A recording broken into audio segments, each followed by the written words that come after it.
Le recouvrement de l'impôt, qui est donc le deuxième thème que nous abordons dans cet enregistrement, le recouvrement de l'impôt désigne l'ensemble des procédures par lesquelles les espèces du contribuable sont transférées vers les caisses du Trésor.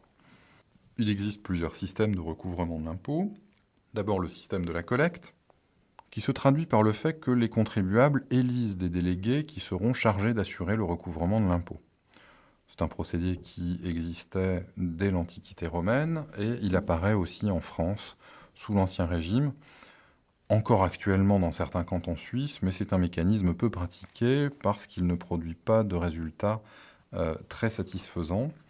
Les collecteurs ne sont pas impartiaux, ils manquent d'autorité sur ceux qui les ont élus, et en réalité, c'est une modalité de recouvrement qui n'est efficace que pour les impôts de répartition. Or, comme cela a été vu, ces impôts de répartition ne sont plus très fréquents. Autre système, le système de la ferme. Avec cet autre système, une convention est conclue entre le fisc et une personne privée, le fermier, et le fermier s'engage à verser annuellement à l'État une certaine somme en contrepartie de son droit à recouvrer et à conserver l'impôt. Autrement dit, le fermier convient à l'avance avec l'État de la somme qu'il doit lui remettre, il recouvre l'impôt et il se rémunère grâce à la différence entre le montant versé et les sommes qu'il a retirées de l'impôt. Et dans ce système, l'État se voit déchargé de toute préoccupation concernant l'établissement et le recouvrement de l'impôt, ce qui peut sembler avantageux, mais en même temps, il se prive du bénéfice d'éventuelles plus-values de rentrée fiscale, c'est-à-dire de ressources qu'il n'aurait pas prévues, et quant aux fermiers, ils s'enrichissent aux dépens du contribuable et du trésor public.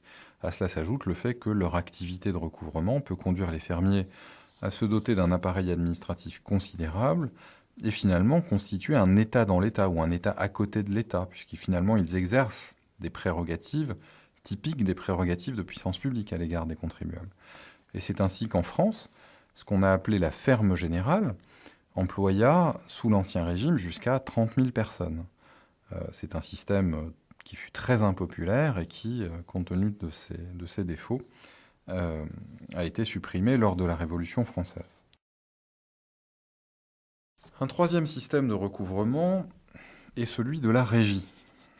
L'impôt est ici recouvré par l'État lui-même, par l'intermédiaire de ses agents, et c'est un système qui est institué en France depuis la Révolution française, avant d'être développé dans les années qui suivent.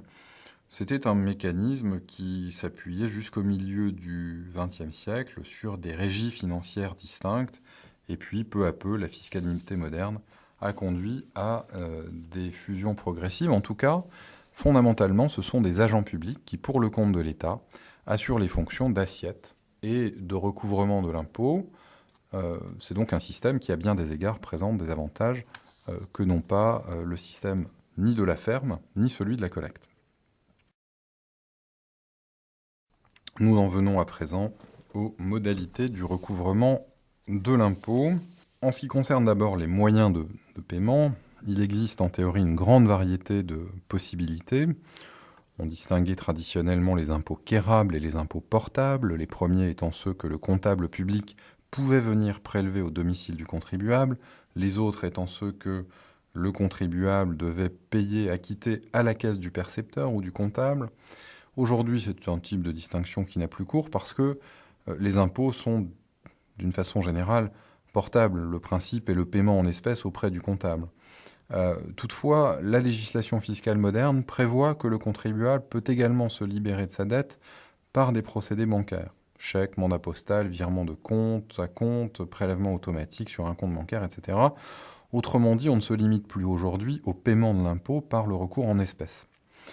Par ailleurs, il existe encore d'autres moyens de paiement auxquels peuvent avoir recours les États. Par exemple, la compensation, qui est un procédé selon lequel deux personnes qui sont débitrices l'une de l'autre opèrent une compensation entre elles qui éteint les deux dettes. Si donc chacun est le créancier de l'autre pour un même montant, la créance va disparaître. Et puis l'autre procédé encore, c'est celui du paiement en nature. Paiement en nature, donc, qui consiste à acquitter sa dette d'impôt en nature, qui était familier au Moyen-Âge, sous l'Ancien Régime, mais qui a disparu aujourd'hui depuis fort longtemps. on le rencontre rarement. En pratique, aujourd'hui, on peut encore mentionner en France l'exemple marginal en matière d'impôt sur la détention ou la transmission de capital de la dation en paiement, où le contribuable peut donc acquitter les droits dont il est redevable par la remise d'œuvres d'art, la remise d'objets de collection, de livres ou même de documents de haute valeur artistique ou historique. S'agissant des procédures de recouvrement, le recouvrement de l'impôt est une opération réalisée par un comptable public. Le versement de l'impôt dû peut être effectué par le contribuable de manière spontanée, et c'est le cas par exemple en matière de TVA. L'impôt peut aussi être payé sur réception d'un avis d'imposition, c'est ce qu'on rencontre par exemple en matière d'impôt sur le revenu, et par ailleurs il existe des procédures de recouvrement forcé qui concernent le contribuable qui n'a pas acquitté sa dette fiscale. L'administration fiscale a alors la possibilité de déclencher toutes sortes de poursuites à son encontre. C'est ce que nous verrons plus loin dans un enregistrement consacré à ces procédés. Pour en terminer avec ces développements, il convient de s'arrêter à présent sur une distinction importante en matière de recouvrement de l'impôt, qui est la distinction entre le redevable et le contribuable. Le contribuable, c'est la personne au nom de laquelle la dette d'impôt a été juridiquement établie. Le contribuable légal n'est pas forcément le contribuable réel. Il peut arriver que le contribuable légal puisse répercuter la charge de l'impôt sur d'autres personnes. C'est le cas par exemple du commerçant, qui est le contribuable à la TVA, mais qui va répercuter le poids effectif, le poids économique de l'impôt sur le consommateur. Et c'est pourquoi on préfère parler au sujet du commerçant d'un assujetti à la TVA plutôt que d'un contribuable. Mais ce mécanisme qui consiste à reporter le poids réel de l'impôt sur une autre personne, c'est un problème d'ordre économique et non juridique qui ne modifie pas, on l'aura bien compris, juridiquement l'identité du contribuable. La distinction du contribuable et du redevable constitue, au contraire, un véritable problème d'ordre juridique. On n'est plus ici dans la question de savoir qui supporte économiquement le poids de l'impôt.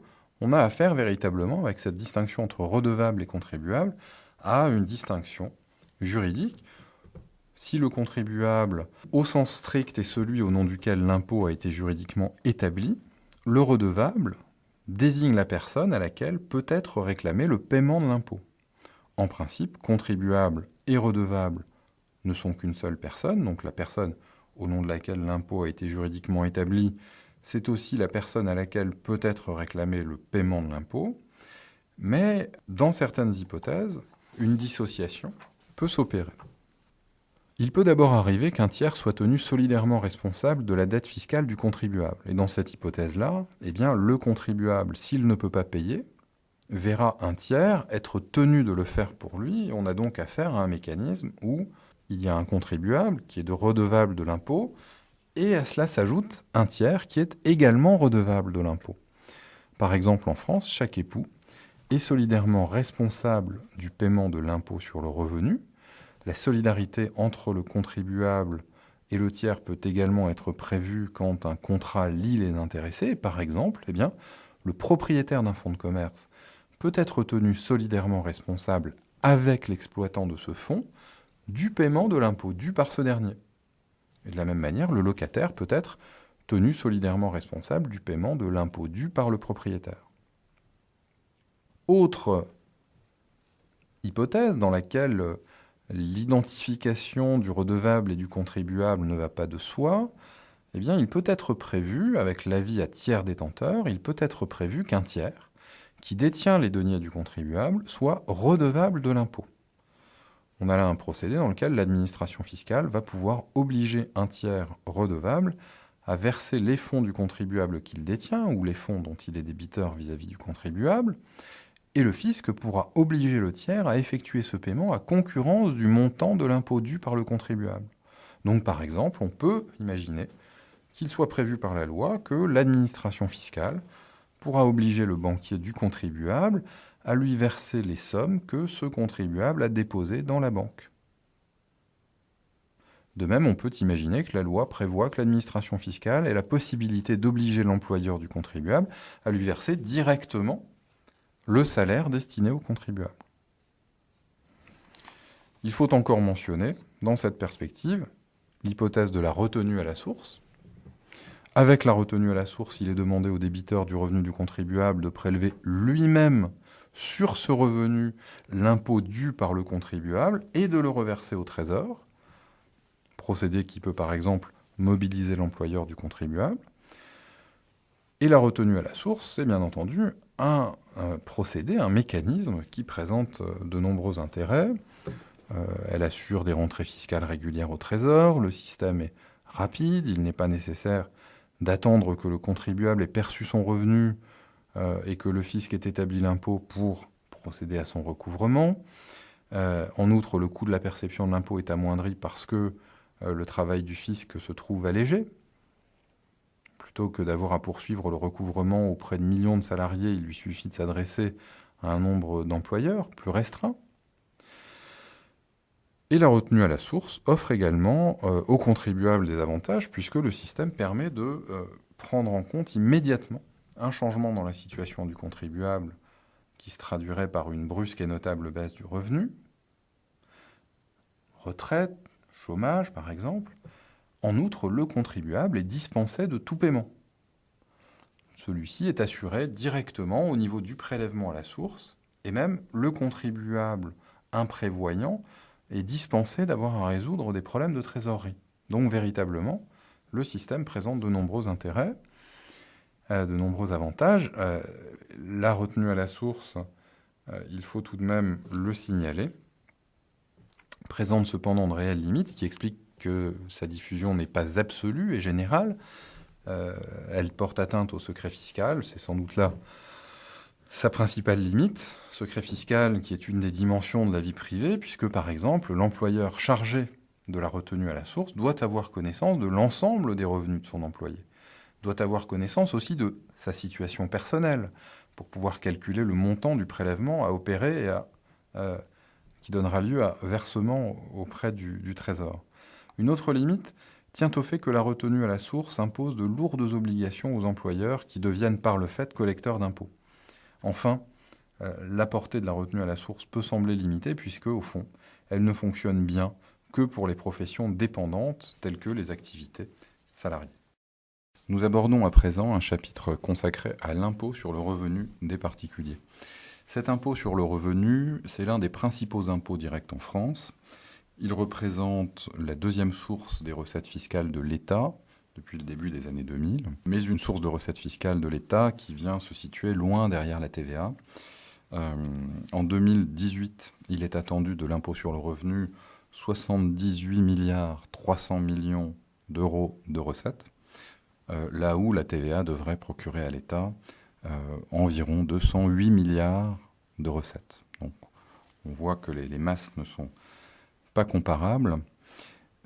C'est tout de même un impôt considérable, important pour le budget de l'État. Et d'ailleurs, un impôt aussi qui est peut-être l'impôt le plus connu des Français, peut-être l'impôt le plus ressenti par eux. Et il est aussi un impôt, ou l'impôt, à l'égard duquel circule le plus grand nombre d'idées préconçues et même d'erreurs. C'est un impôt qui est de création récente, dans la mesure où son institution date seulement des années 1910. Et pour mesurer exactement la portée de la création de cet impôt sur le revenu, il importe, dans cette introduction, de préciser les conditions dans lesquelles il a été introduit dans le système fiscal français. Nous abordons donc un premier point consacré aux impôts directs sur le revenu jusqu'au XIXe siècle en France, premier point dans cette introduction, pour dire qu'au XIXe siècle, en France, la fiscalité directe prenait la forme de 4 contributions directes qui avaient été instaurées sous la Révolution française, que l'on désigne familièrement aujourd'hui comme les 4 vieilles.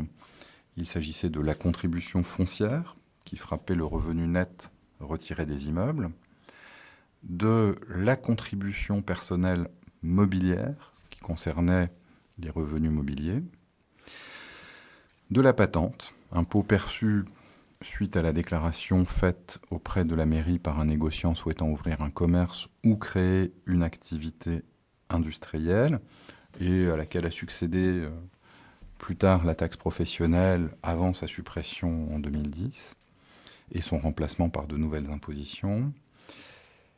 Enfin, quatrième de ces contributions directes instaurées sous la Révolution, la contribution sur les portes et fenêtres, qui était censée imposer des éléments symbolisant une richesse. À la fin du XIXe siècle, cette fiscalité directe présentait un certain nombre de caractères. Elle regroupait des impôts analytiques et non pas synthétiques. Autrement dit, il n'y avait pas un impôt frappant l'ensemble des revenus globaux du contribuable. Deuxième trait caractéristique de cette fiscalité directe, la matière imposable était évaluée par constatation de l'administration et non pas sur la base d'une déclaration du contribuable. L'administration avait recours à la technique des signes extérieurs, qui était perçue comme un obstacle à l'arbitraire, un moyen de protéger la vie privée des contribuables, mais non sans présenter par ailleurs certaines limites, disons du point de vue peut-être de l'efficacité de l'imposition. D'ailleurs, des développements qui se trouvent dans des enregistrements précédents font allusion à ces difficultés. Si l'on se tourne vers l'état de cette fiscalité directe à la fin du XIXe siècle, on peut encore relever qu'elle rassemble un certain nombre d'impôts qui sont des impôts de répartition et non pas des impôts de quotité. C'est-à-dire que le législateur fixait à l'avance le produit de l'impôt, puis le montant de l'impôt à prélever était réparti entre les différentes circonscriptions administratives compte tenu de la matière imposable qui était recensée dans les différentes circonscriptions. On est donc assez loin des individus en tant que tel.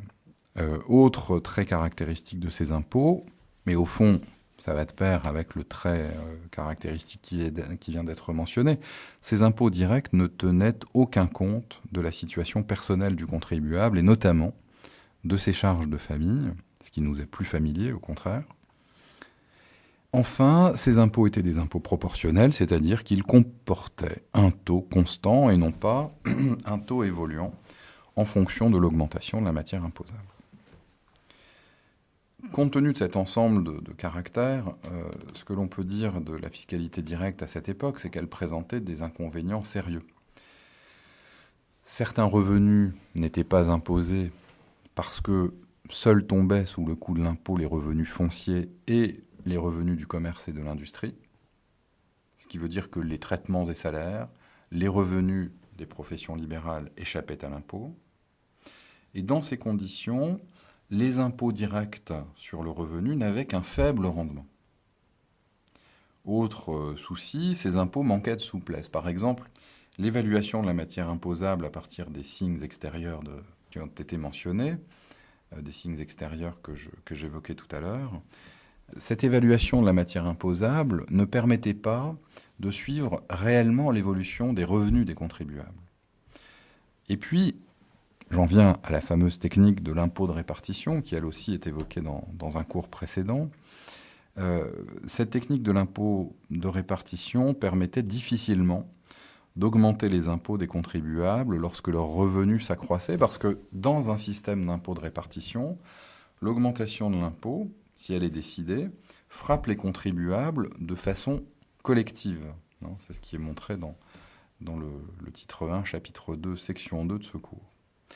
Autrement dit, la productivité des impôts qui frappaient le revenu à cette époque était faible. Autre inconvénient, enfin, on peut dire que ce système fiscal frappant les revenus était injuste. Certains revenus, les revenus fonciers, les revenus des activités du commerce et de l'industrie, étaient surtaxés, de même que certaines circonscriptions. Autrement dit, ou dans ces conditions, il était difficile d'avoir recours à ces impôts de façon plus intensive. Cela aurait signifié plus d'injustice, plus de contestation de l'impôt. Donc vous voyez un outil au fond difficiles à manier, dont il était difficile de se servir pour se procurer davantage, pour procurer au Trésor davantage de ressources. Et dans ces conditions, à la fin du XIXe siècle, la fiscalité directe sur le revenu était en déclin, sa part dans les ressources fiscales ne cessait de reculer, et ce mouvement a été en définitive contrecarré par la mise en place, au début du XXe siècle, la mise en place d'un impôt unique sur le revenu global des contribuables. Un impôt unique sur le revenu global a donc fait l'objet d'une institution progressive, c'est le deuxième point de cette introduction. La création de cet impôt unique sur le revenu global fut initiée par Joseph Caillaux, une grande figure du Parti radical qui a été successivement parlementaire, ministre des Finances à plusieurs reprises, président du Conseil également, sous la Troisième République donc. Et selon Joseph Caillaux, plusieurs modifications profondes devaient être apportées au dispositif français d'imposition directe.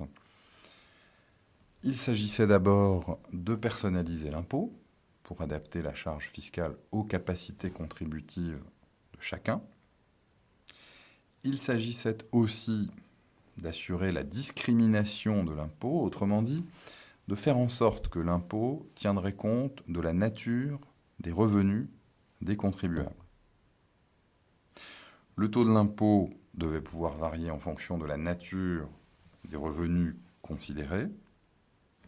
Et dans un souci de justice fiscale, Caillaux considérait également qu'une certaine progressivité de l'impôt devait être introduite dans le système français d'imposition directe des revenus. Enfin, l'évaluation de la matière imposable devait évoluer. Et elle devait évoluer, selon lui, vers un mécanisme de déclaration contrôlée, donc un mécanisme de déclaration, c'est ce qu'il faut entendre ici, pour obtenir de meilleures estimations des revenus des contribuables. En définitive, les principales caractéristiques des impôts directs telles qu'elles étaient fixées à la fin du XIXe siècle et depuis un certain nombre d'années déjà, se voyaient remises en cause par, en tout cas, les convictions de Caillaux et par l'inefficacité du dispositif fiscal existant. Il fallait rompre avec des impôts réels, uniformes, et pour lesquels la matière imposable était évaluée à partir de signes extérieurs. Le projet de Joseph Caillaux comportait deux éléments fondamentaux. D'un côté, étaient créés des impôts cédulaires, c'est-à-dire des impôts frappant chacun une catégorie de revenus qu'on appelle aussi cédules. Et en ce sens, du reste, il y a là un mouvement que l'on retrouve dans d'autres pays que la France à cette époque-là, c'est-à-dire vraiment il y a une réflexion à cet égard qui touche toute l'Europe occidentale, disons, l'Europe de l'Ouest, si l'on peut dire. Et à la différence des quatre vieilles contributions, ces différents impôts auxquels on songeait, donc des impôts 1 par catégorie de revenus, ces différents impôts devraient permettre de frapper toutes les catégories de revenus et non pas seulement certaines d'entre elles. Ces impôts cédulaires, par catégorie de revenus, devaient être aussi, dans l'esprit de Joseph Caillaux, des impôts de quotité et non plus des impôts de répartition. Autrement dit, au lieu d'avoir ce système de fixation a priori d'un montant attendu du produit de l'impôt, avec une distribution ou un arbitrage de la charge sur le territoire, entendu par circonscription, il s'agissait plutôt de définir un taux de l'impôt à l'avance, qui frapperait la matière imposable de chacun. Enfin, l'idée était de maintenir des impôts proportionnels, mais il était prévu que le taux de l'impôt ne serait pas le même pour tous les impôts cédulaires.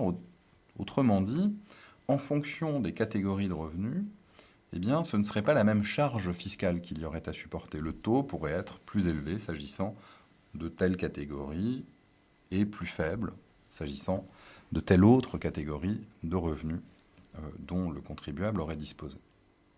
L'autre grand élément, donc là on a bien compris qu'il s'agissait de créer des impôts cédulaires, le second grand élément du dispositif proposé par Joseph Caillaux consistait dans la création d'un impôt général sur le revenu. Autrement dit, à côté de l'ensemble constitué par les impôts cédulaires, devait intervenir un nouvel impôt, un impôt général qui viendrait se situer au-dessus de lui, en quelque sorte, le coiffer. Ce serait un impôt portant sur l'ensemble des revenus, et ce serait aussi un impôt personnel. Et cet impôt devait, en bonne logique, présenter un caractère progressif. En somme, si l'on veut résumer la situation, ou disons l'esprit du projet, à des impôts proportionnels frappant chacun un type de revenu particulier, viendrait s'ajouter une imposition progressive sur l'ensemble des catégories de revenus, si bien que l'imposition du revenu devrait résulter d'un système plus complexe qu'auparavant, mais dont on ne pouvait discuter l'harmonie. Et d'ailleurs, on a pu tenter de comparer la combinaison de ces deux grands éléments du projet fiscal à la façade du temple grec antique. Les impôts cédulaires en formaient les colonnes, plusieurs impôts cédulaires frappant chacun une catégorie de revenus, et l'impôt général progressif, couvrant l'ensemble des catégories de revenus, figurait le fronton, supporté par ces colonnes. Et ce dispositif apparaît évidemment plus juste, a priori potentiellement plus rentable aussi, que les 4 vieilles contributions. Le projet de Joseph Caillaux, qui était alors ministre des Finances du premier gouvernement Clémenceau, fut présenté une première fois au Parlement en 1907, et la Chambre des députés l'adopta le 9 mars 1909, mais le Sénat, de son côté, rejeta le texte et le projet n'alla guère au-delà. Effectivement, le gouvernement fut renversé le 20 juillet 1909, et par la suite, avec l'accroissement des dépenses de l'État liées à la guerre de 1914, le projet Caillaux fut en partie adopté. Une loi du 16 juillet 1914 va ainsi créer l'imposition progressive sur l'ensemble des catégories de revenus, donc le fameux impôt général.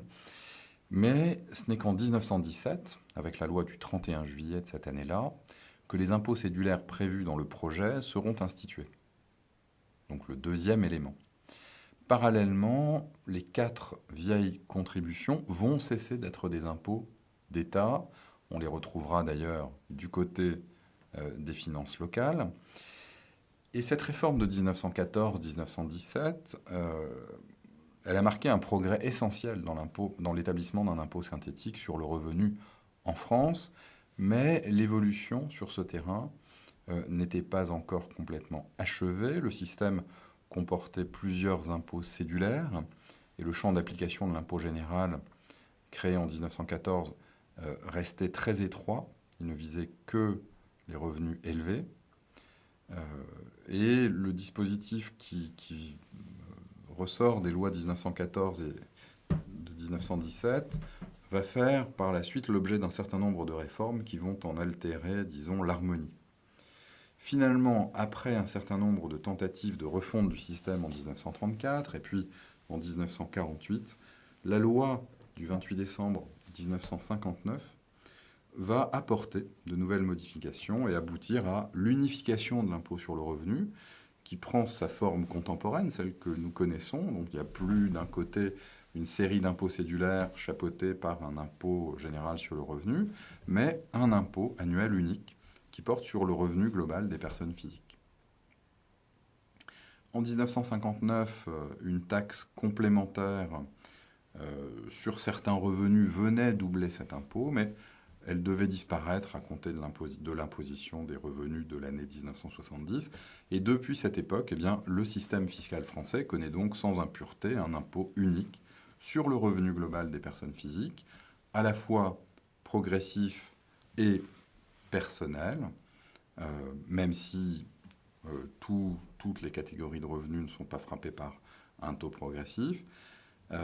Et actuellement, donc, lorsqu'on lit le Code général des impôts, on peut constater que l'article 1A affirme qu'il est établi un impôt annuel unique sur le revenu des personnes physiques, désigné sous le nom d'impôt sur le revenu, cet impôt frappe le revenu net global du contribuable, et c'est cet impôt dont, à présent, nous allons étudier les caractéristiques. L'impôt sur le revenu, pour ce qui est des personnes concernées, l'impôt sur le revenu est un impôt qui frappe les personnes physiques. En d'autres termes, seules les personnes physiques sont soumises à cet impôt, et s'il peut s'appliquer aux bénéfices réalisés par certaines personnes morales, il est alors établi au nom de leurs membres. Un tel régime concerne les sociétés de personnes dont les associés personnes physiques sont personnellement passibles de l'impôt sur le revenu pour la part des bénéfices sociaux qui correspond à leurs droits dans la société. Tout contribuable à l'impôt sur le revenu est donc une personne physique et il est assujetti à cet impôt dans le cadre de ce que l'on appelle le foyer fiscal. Il s'agit là d'une entité à géométrie variable qui reflète la structure et les évolutions du foyer de l'intéressé, le foyer fiscal pouvant comprendre une seule personne dans le cas d'un contribuable célibataire ou veuf, de plusieurs personnes lorsque l'on a affaire à un contribuable qui est marié ou qui entretient des relations avec un partenaire de Pacs, et puis naturellement viennent s'ajouter au foyer fiscal, le cas échéant, les enfants mineurs, les enfants majeurs qui ont demandé à être rattachés à ce foyer, ou encore, par exemple, les titulaires de la carte d'invalidité qui vivent sous le toit du contribuable. L'ensemble des bénéfices et revenus de toute catégorie réalisés par le contribuable lui-même et, le cas échéant, par les autres membres de son foyer, que ce soit l'époux, l'épouse, le partenaire de Pacs, les enfants ou d'autres personnes fiscalement considérées comme étant à sa charge, sont donc cumulés. L'ensemble des bénéfices et des revenus sont cumulés pour être soumis à une imposition unique.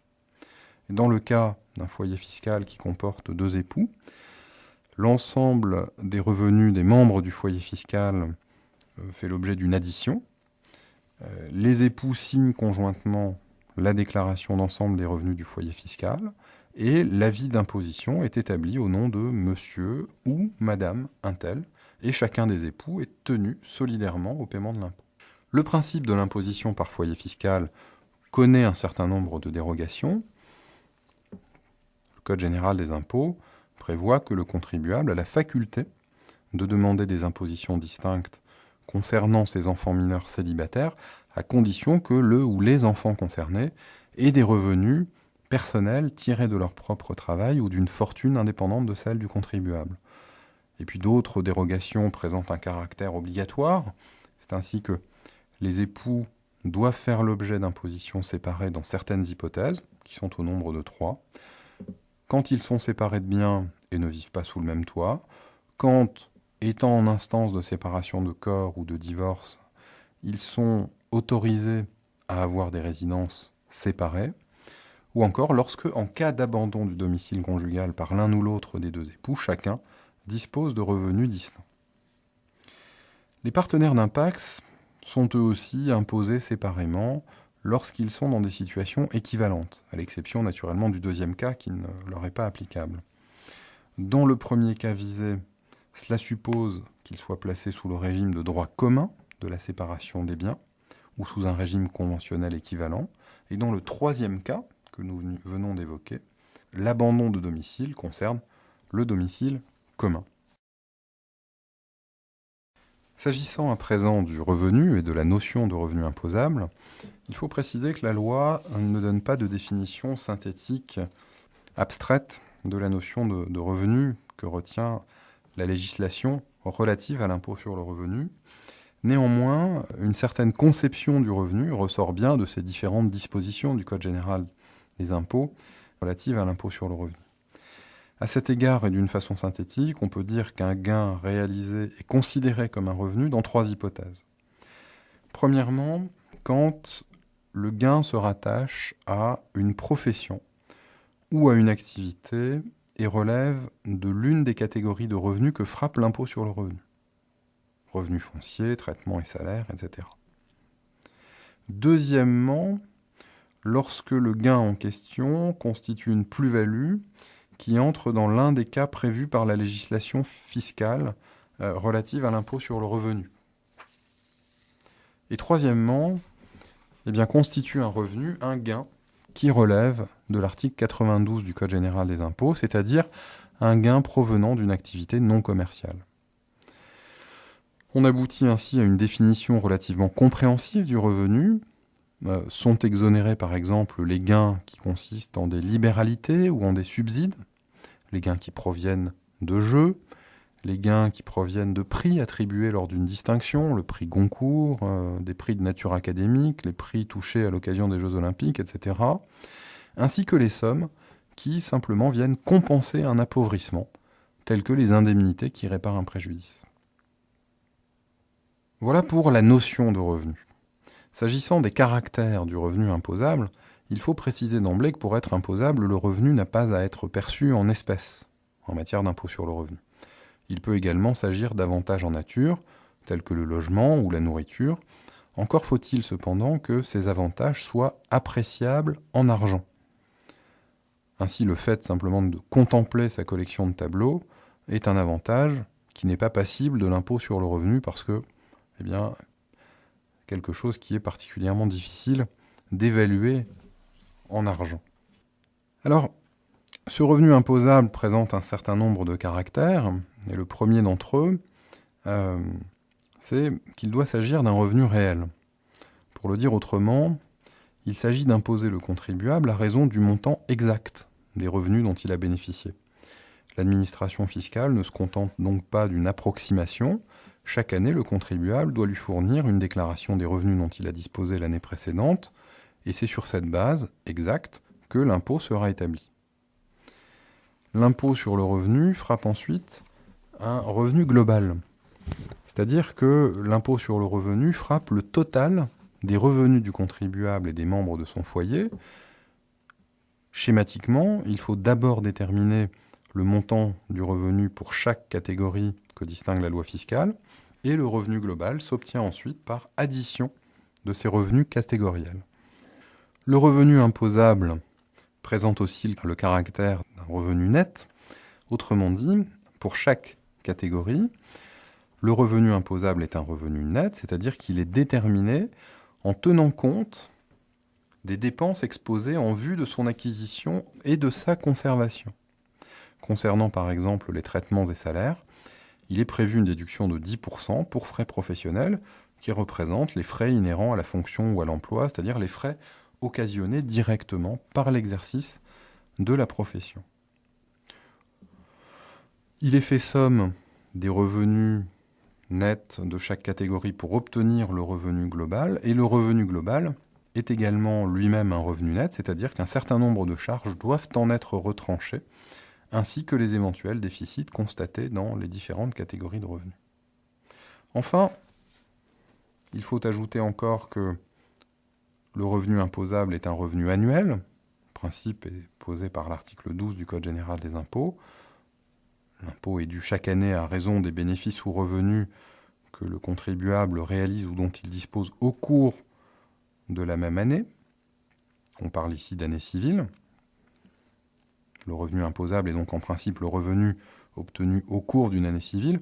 Sachez toutefois que lorsqu'un industriel ou un commerçant arrête son exercice comptable à une autre date que le 31 décembre de l'année, il devra inclure dans le revenu imposable de l'année les bénéfices de l'exercice qui a été clos au cours de la dite année. Par exemple, un commerçant qui clôt chaque année son exercice et dresse son bilan au 30 mai sera imposable en 2012 au titre de ses revenus de 2011 sur le total des bénéfices commerciaux de l'exercice du 1er juin 2010 au 30 mai 2011.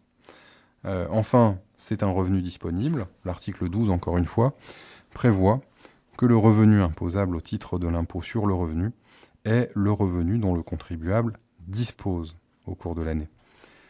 Autrement dit, c'est la disposition du revenu qui constitue le fait générateur de l'impôt. Il ne suffit pas qu'un revenu ait été gagné au cours d'une année pour qu'il soit imposable, et de même, il ne suffit pas que le revenu ait été perçu.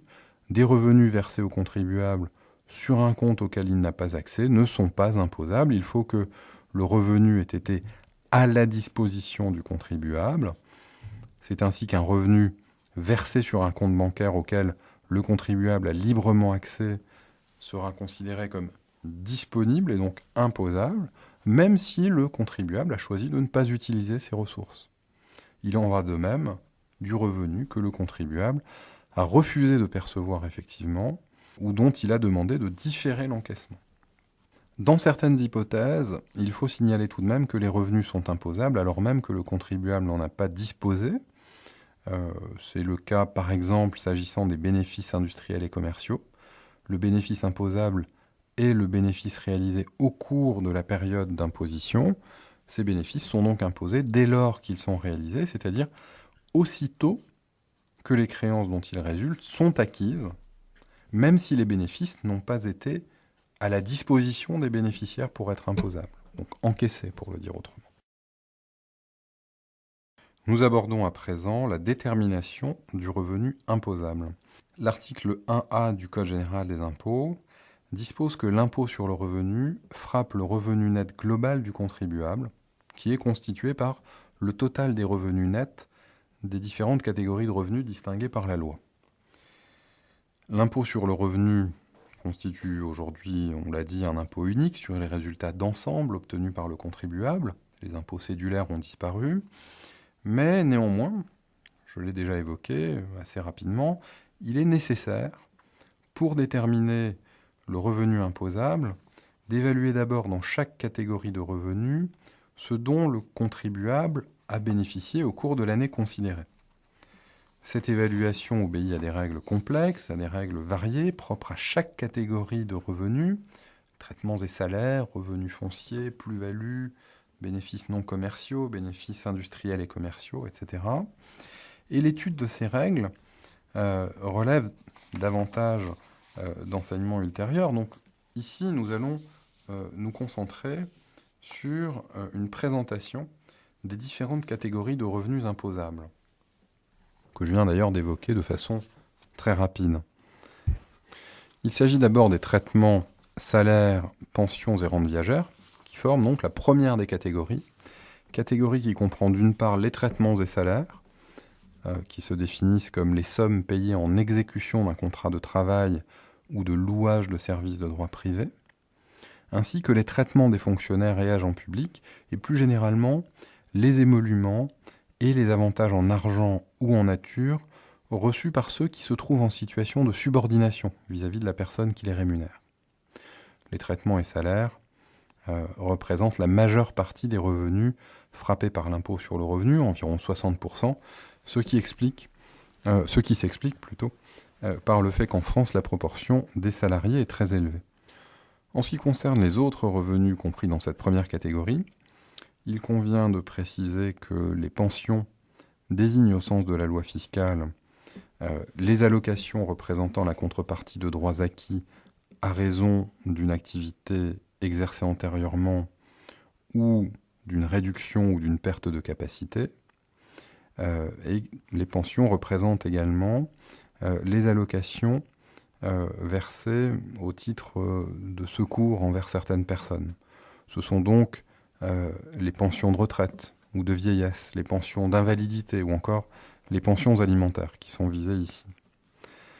S'agissant des rentes viagères, ce sont les allocations que certaines personnes, qu'on appelle les débits rentiers, s'engagent à titre gratuit ou à titre onéreux à verser à d'autres personnes, crédits rentiers, pendant la durée de leur vie. Les pensions et rentes viagères occupent une place moins importante que les traitements et salaires dans les revenus frappés chaque année par l'impôt sur le revenu. Néanmoins, il y a là une masse de revenus qui représente tout de même près de 20% de l'ensemble. La deuxième catégorie identifiée par la loi, la deuxième catégorie de revenus, à côté des traitements, salaires, pensions et rentes viagères, c'est la catégorie des revenus fonciers. Ce sont pour l'essentiel les revenus retirés de la location d'immeubles et qui comprennent également les revenus accessoires, c'est-à-dire les revenus provenant de la location du droit d'affichage ou du droit de chasse ou du droit de pêche ou encore de la concession du droit d'exploitation des carrières et des biens assimilés tels que les sablières ou les tourbières. À cela s'ajoute ce qu'on appelle le revenu des redevances très foncières, Il y a là des indemnités qui sont versées par un exploitant agricole au propriétaire du sol pour son utilisation. S'ajoutent encore à la liste d'autres recettes analogues qui ont leur origine dans le droit de propriété ou dans l'usufruit, comme par exemple la location de toit pour les antennes de téléphonie mobile. La troisième catégorie de revenus, c'est celle des bénéfices industriels, et commerciaux que j'ai eu l'occasion d'évoquer à plusieurs reprises. Ces bénéfices industriels et commerciaux, ce sont les bénéfices qui proviennent d'une profession commerciale ou d'une activité assimilée, lorsque cette profession ou cette activité est exercée par une personne physique ou par une société qui ne relève pas de l'impôt sur les sociétés. Autrement dit, ce sont les bénéfices qui rémunèrent l'activité d'un professionnel indépendant, comme par exemple les bénéfices de l'exploitant individuel d'un commerce. La quatrième catégorie de revenus identifiés par la loi fiscale et frappés par l'impôt sur le revenu, c'est celle des bénéfices non commerciaux, les BNC. Ces BNC regroupent trois catégories de revenus. Il s'agit d'une part des bénéfices retirés de l'exercice des professions libérales proprement dites, avocats, experts comptables, commissaires aux comptes, architectes, géomètres experts, médecins, chirurgiens, dentistes, kinésithérapeutes, vétérinaires, mais aussi artistes peintres par exemple. Et d'autre part, les bénéfices non commerciaux concernent les revenus qui proviennent des charges et des offices. Ce sont là les revenus perçus par les avocats au Conseil d'État et à la Cour de cassation, mais aussi par les notaires, par les huissiers, par les commissaires-priseurs. Et enfin, s'ajoutent à cela les profits qui ne relèvent d'aucune autre catégorie de revenus. En d'autres termes, les bénéfices non commerciaux font figure pour une part de catégorie résiduelle. Lorsque les revenus n'entrent dans aucune des autres catégories identifiées par la loi fiscale, eh bien, ils sont versés dans cette catégorie des BNC. La cinquième catégorie de revenus frappés par l'impôt sur le revenu et qu'identifie la loi, ce sont les bénéfices agricoles. Les bénéfices agricoles désignent des revenus procurés par l'exploitation de biens ruraux à des personnes qui exercent la profession de fermier, aux métayers, aux propriétaires exploitants eux-mêmes. Les bénéfices agricoles comprennent ainsi les bénéfices résultant de la vente des produits des terrains propres à la culture et des produits de l'élevage, les profits qui proviennent de la production forestière ou de l'exploitation de champignonnières, sont également concernés les revenus issus de la production d'énergie à partir de produits issus de l'exploitation agricole, ou encore, par exemple, les bénéfices réalisés par les obtenteurs de nouvelles variétés végétales. Il faut encore mentionner trois catégories de revenus qu'identifie la loi en matière d'impôt sur le revenu. Ce sont d'abord les revenus de capitaux mobiliers. Cette catégorie de revenus comprend les produits des placements financiers des particuliers. Il s'agit en général d'intérêts ou de dividendes. Autre catégorie, ce sont les plus-values. De façon générique, on peut définir la plus-value comme l'accroissement de la valeur d'un bien au cours d'une période déterminée, sans l'intervention de son propriétaire. Donc dans le cadre de l'impôt sur le revenu, les plus-values désignent d'une part les gains en capital réalisés par les particuliers en dehors de leur activité professionnelle sur des immeubles, sur des biens meubles ou sur des valeurs mobilières. C'est par exemple le profit réalisé à l'occasion de la vente d'un immeuble que l'on possède. Le différentiel entre le prix d'acquisition et le prix de vente constitue une plus-value passible sous réserve d'un certain nombre de dérogations et de règles particulières passibles de l'impôt sur le revenu. Et puis d'autre part, il faut mentionner les plus-values professionnelles cette fois, c'est-à-dire les profits de caractère exceptionnel réalisés par les entreprises à l'occasion de la cession d'éléments d'actifs immobilisés en cours ou en fin d'exploitation. Enfin, dernière catégorie de revenus passibles de l'impôt sur le revenu, ce sont les rémunérations des dirigeants de société. L'article 1A du Code général des impôts le précise, la catégorie recouvre la rémunération des gérants majoritaires de SARL qui n'ont pas opté pour le régime fiscal de la société de personnes dans certaines conditions, la rémunération des gérants de sociétés en commandite par action, la rémunération des gérants des sociétés de personnes, et enfin la rémunération des membres des sociétés en participation lorsque ces sociétés ont opté pour le régime fiscal des sociétés de capitaux. Nous connaissons donc à présent les différentes catégories de revenus que frappe l'impôt sur le revenu. On voit ici, disons, l'empreinte du passé cédulaire de cet impôt. On impose d'abord, plutôt lorsqu'on détermine la base d'imposition du contribuable, on recherche d'abord sa matière imposable par catégorie de revenus. Et il s'agit ensuite, je le disais rapidement tout à l'heure, de parvenir à un revenu global net. Le paragraphe 2 est consacré à la détermination du revenu global net. L'addition des différents revenus catégoriels permet d'obtenir le revenu global brut et afin d'obtenir le revenu global net, un certain nombre d'éléments, certaines sommes, doivent être retranchées de ce montant brut. Il s'agit d'une part de certaines charges qui ne sont pas prises en compte pour la détermination des revenus catégoriels, mais dont le législateur juge opportun de permettre la déduction s'agissant du revenu global brut. Donc on les déduit du revenu global brut. De quoi s'agit-il ? Eh bien, ce sont en particulier les pensions alimentaires versées à des ascendants ou des descendants, les pensions alimentaires versées en cas de divorce ou de séparation. Ce sont également les frais d'accueil des personnes âgées de plus de 75 ans, ce qui correspond au montant des avantages en nature procurés par le contribuable aux personnes de plus de 75 ans qu'il a recueillis sous son toit en dehors de toute obligation alimentaire. Pour l'imposition des revenus de l'année 2016, l'article 156 du Code général des impôts fixe une limite de prise en compte de ces frais pour déduction à 3 407 € par personne recueillie. C'est-à-dire que cette limite préexiste à 2016, mais pour 2016, l'ajustement est celui-ci, donc 3 407 € par personne recueillie au maximum. Donc. D'autre part, sont déductibles du revenu global brut les déficits constatés dans l'une ou l'autre des différentes catégories de revenus. Il peut arriver effectivement que dans une catégorie de revenus imposables, la détermination du revenu net fasse apparaître des charges déductibles qui soient d'un montant plus élevé que le montant des revenus, ce qui occasionne un déficit. Et en principe, ce déficit constaté pour une année dans une catégorie déterminée de revenus va être déduit du revenu global brut. L'article 156, encore lui, mais cette fois son paragraphe 1 du Code général des impôts, précise que si le revenu global n'est pas suffisant pour que l'imputation puisse être intégralement opérée, l'excédent du déficit est alors reporté successivement sur le revenu global des années suivantes jusqu'à la 6e année inclusivement. Donc on le voit, un double effet. D'abord, il est fait masse de l'ensemble des revenus catégoriels et le cas échéant, il est tenu compte dans le sens de la baisse donc des déficits constatés ici ou là, dans une catégorie ou dans une autre.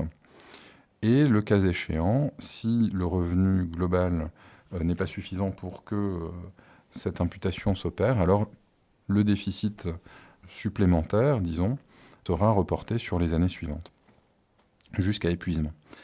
Et donc au cours des 6 années qui suivent. L'imputation de ces déficits catégoriels sur le revenu global brut, on le comprend, est donc la règle, mais une règle qui comporte des exceptions.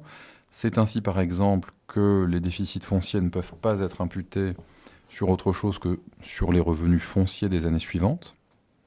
Donc si l'on constate un déficit foncier, eh bien, on n'en tiendra pas compte dans le calcul du revenu global brut. Il ne viendra pas, pour le dire autrement, en diminution du montant positif constaté dans les autres catégories de revenus. On comptera à zéro les revenus fonciers.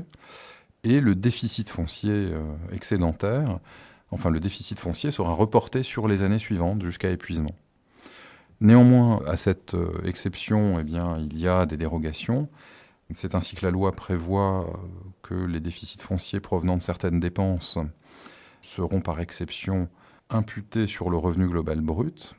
Il est donc prévu, à nouveau à l'article 156 du Code général des impôts, que la disposition qui écarte la déduction des déficits fonciers sur le revenu global brut n'est pas applicable aux déficits provenant de dépenses autres que les intérêts d'emprunt effectués sur des locaux d'habitation.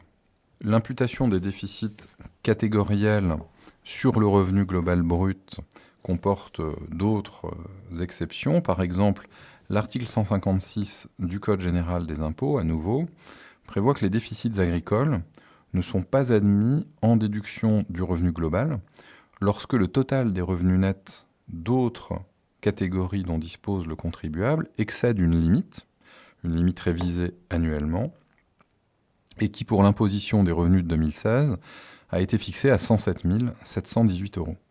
Toutefois, les déficits agricoles peuvent, dans ce cas, être reportés sur les bénéfices agricoles des années suivantes, et cela jusqu'à la 6e année inclusivement.